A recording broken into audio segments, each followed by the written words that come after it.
Good evening.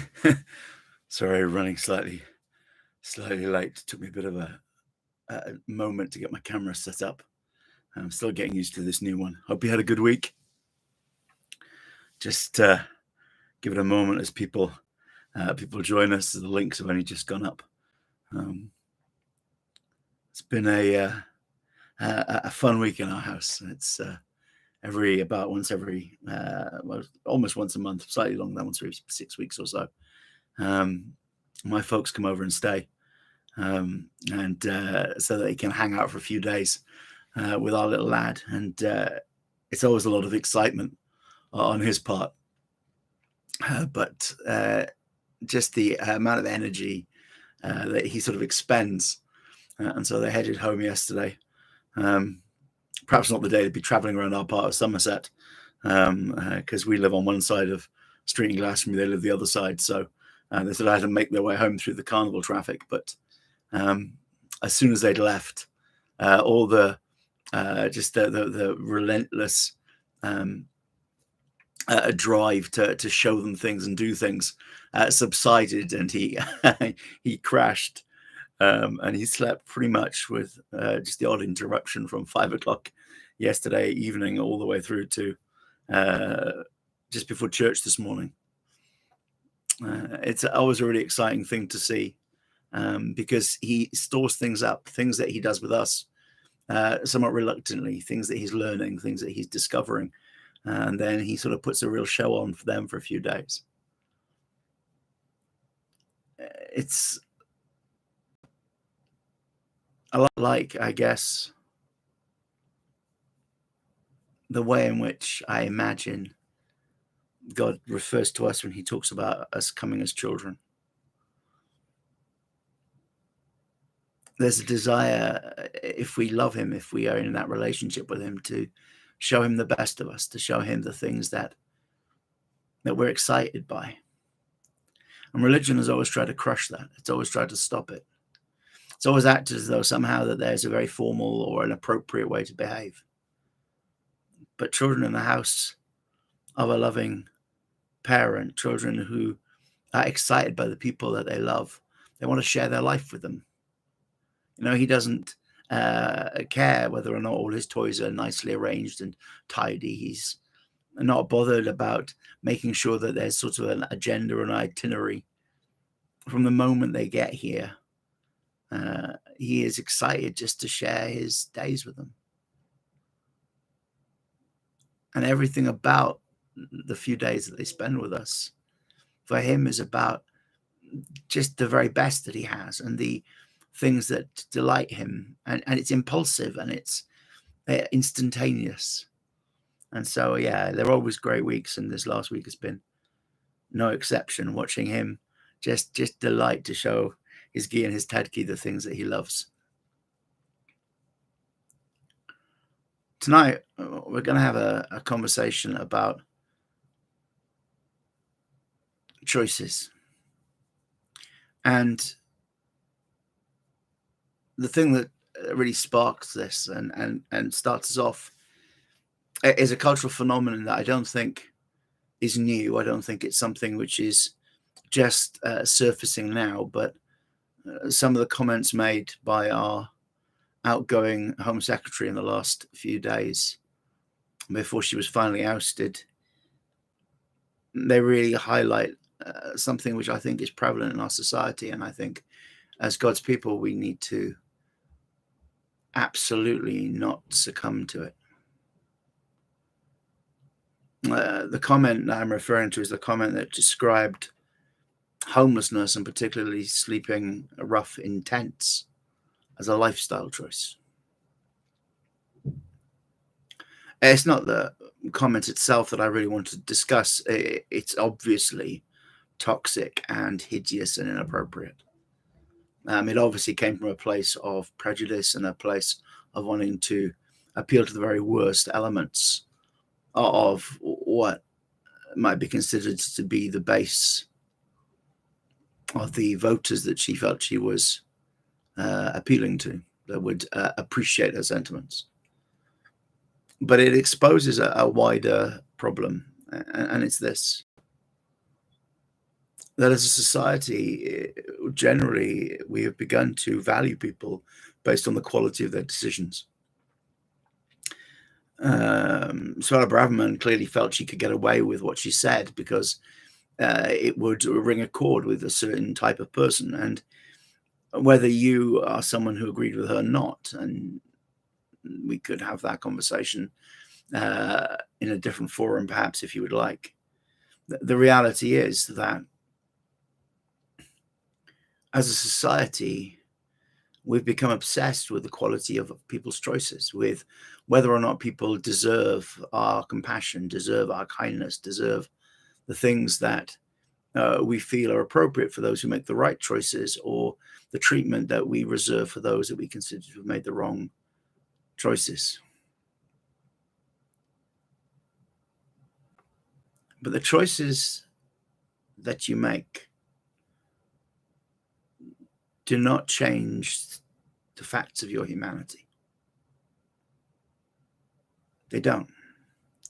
And as people who believe in mercy, as people who believe in the kindness of God, as people who believe, and as Christians, at the heart of it, this is what we absolutely believe: that God who has no need of us, God who has no obligation towards us, God who could create something far more glorious and spectacular in a heartbeat, that God made the choice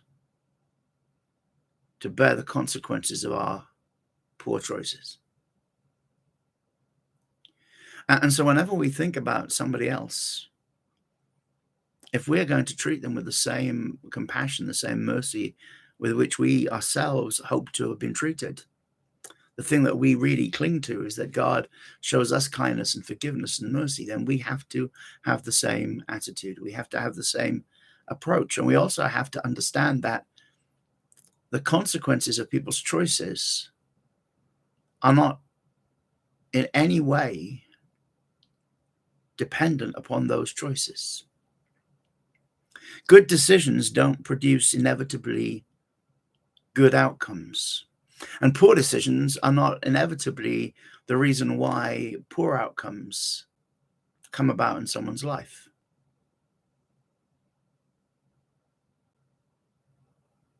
In fact, the Bible presents us with a much, much more challenging picture. You see, when we judge people's choices on the basis of humanity's standards, whether our standards or society standards or the government standards or the standards of our particular socioeconomic group or our community or our family or whatever, we make those judgments. We can only do it on the basis that we assume certain behaviors produce certain outcomes. And how we make that judgment, it might be based on experience, or it might be based on things that we assume. It might be based on a set of values that we ourselves possess. It might be based on the very best of intentions. There are choices that we wish people would not make for their own sake. And compassionate people don't want to see folk destroying their own lives. But this is how the Bible speaks about every single human choice. This is Proverbs 14, verse 12. This is one of those verses that gets repeated more than once in Proverbs because it's so powerful. There is a way that seems right to a man, but its end is the way of death. There is a way that seems right to a man, but its end is the way of death. Ironically, and just in a curiously pertinent way, considering the observations about homelessness and living in tents being a choice, it follows on from this statement in verse 11: the house of the wicked will be overthrown, but the tent of the upright will flourish. That's not a statement about houses and tents. It's a statement about a choice to do what is good and a choice to do what is wicked or evil or destructive. But verse 12 goes beyond simply this binary of if you do good things, you prosper, and if you do bad things, that you suffer the consequences. It says there is a way that seems right. It doesn't specify which way, because it doesn't matter who you are. It doesn't matter what your choices are. If you were to uniquely follow your own path, if you were to go your own way, if you were to live by your own standards, if you were to attempt to chart out a course of action based on even the very best of intentions, the way that you choose, the end of it is always inevitably death. No one escapes. That's the pattern. That's the declaration. And so what we have in the good news, what we have in the person of Jesus Christ, is something that says, did you make good choices or bad choices? It doesn't matter. You are facing the consequences of you being in control, and they are death. And it doesn't just mean physical death. It means separation from God. If you want to be in control, you be in control, but the consequences are hopelessness. You want to understand human hopelessness? Just turn the news on for a few minutes. These are the stories of tragedy, of conflict, of failure, of brokenness in all of its forms. There's a way that seems right to a man, but the end of it is death. In the end, whichever way you think you're headed, you're faced with this inevitable consequence. The dust you are, and to dust you will return, but for the grace of God. So tonight I want to tell you that whatever someone's choice is, doesn't change their value.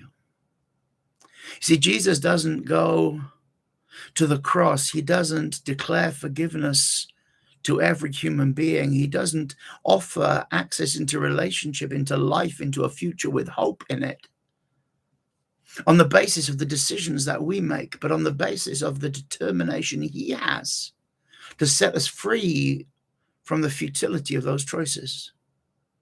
Jesus doesn't set out to save and to rescue those who made pretty good decisions but just couldn't do it consistently enough, or those who made pretty good decisions but just didn't have enough information to make the ultimate choices, or those who made pretty good decisions but weren't quite strong enough, or those who made pretty good decisions but circumstances overwhelmed them. No, to whoever calls on him, whoever asks him to rescue them, whoever acknowledges that my very best choices, my very best days, the things that everybody would say were noble and true and good and wise, still aren't enough to rescue me from myself.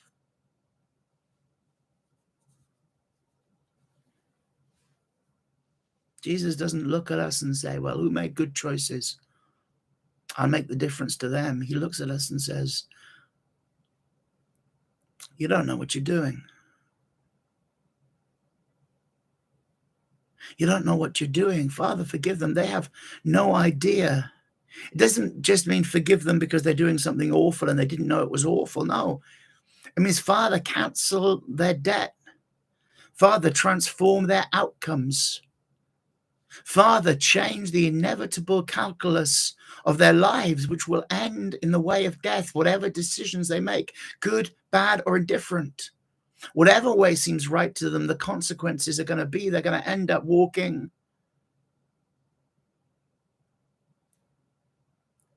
into their own destruction. So God, you change the outcomes. That's what it means when he says, Father, forgive them. They don't know what they're doing. And so tonight I want to tell you that choices don't change your value. You might look back and say, well, I can see now that there were some stupid things I did. I can see now there are some things that I'm pretty ashamed of. Or I can see now there are things where if only I'd done the other thing, it might not have turned out the way it did. For me, for the people that I love, for the people around me, even for the people that I don't really care about.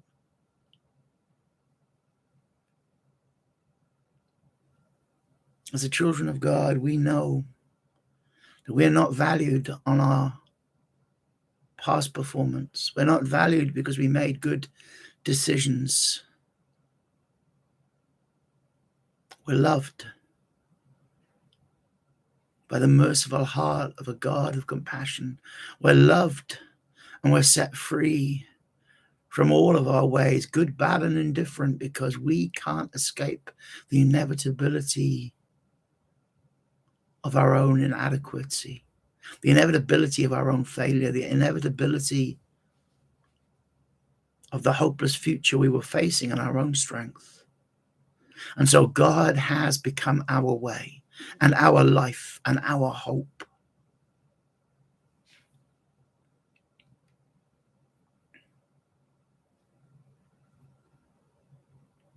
Tonight, I want to tell you that you are loved simply because you are loved. God sees you. He knows you. He knows every decision that you've made. He knows every pressure that was put upon you and every time where you chose something with the very worst of motives or the very best. And he doesn't value you based on, did you do the right thing? He looks at you and he loves you completely. And my friends who are already Christians, who are part of the family of God, who've already made that choice,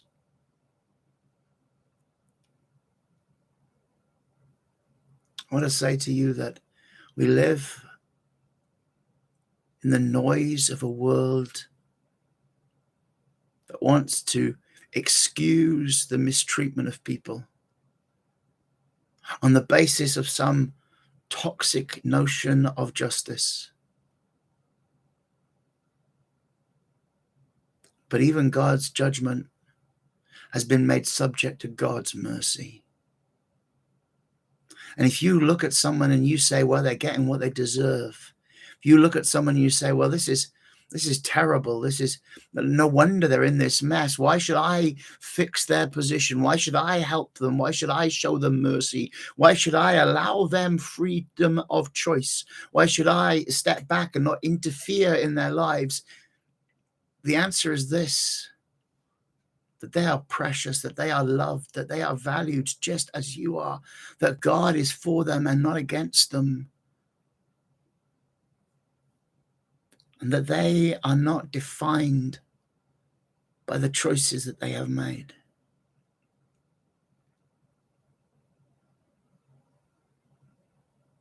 There is no them.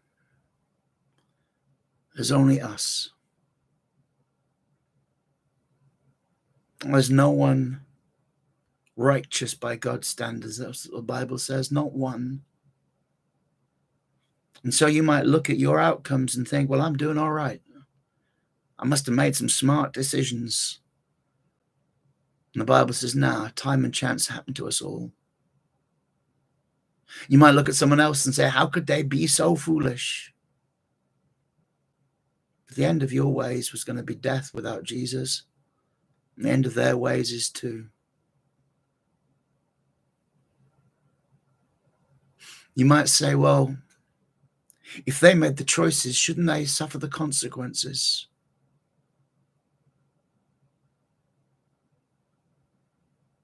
But nobody makes their choices in isolation. And I've often said this, I don't believe in social justice. I believe in social mercy, because God tells me that the merciful are blessed because they receive it. And the measure they handed out, they get it back, pressed down, shaken together, and running over. And goodness knows I need mercy. If you look at the people around you and you think that some of them deserve to get what's coming to them, then you haven't understood the love of God at all.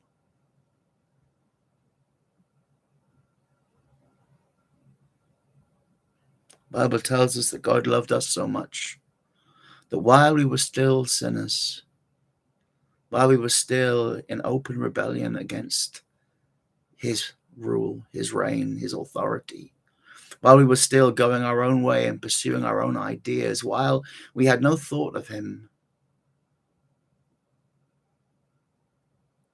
he gave his life for our forgiveness. He gave his life that we might have his life. He gave his life to bring us into a relationship of access and acceptance. He gave his life that all of his abundance might be something which we could share in. Not because we deserved it, not because we made great choices, but because of his great love.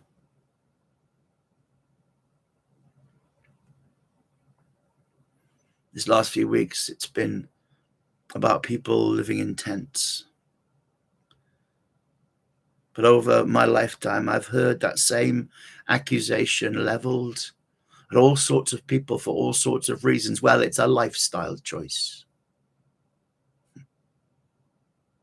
So what? They're people for whom Jesus died.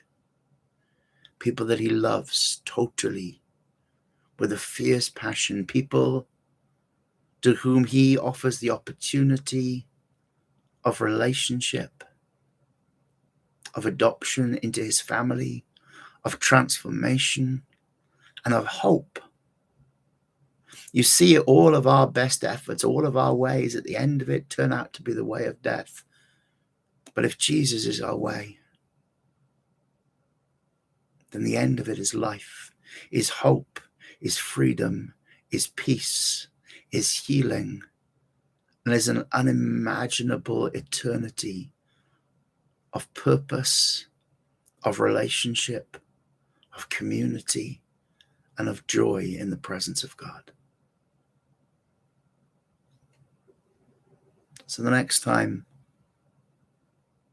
you hear somebody dismissing the value of another human being because of the choices they've made, remember that at the end of the day, your choices don't define you. The love of God does. That's our thought for this evening. God willing, we'll see you next Sunday night. God bless.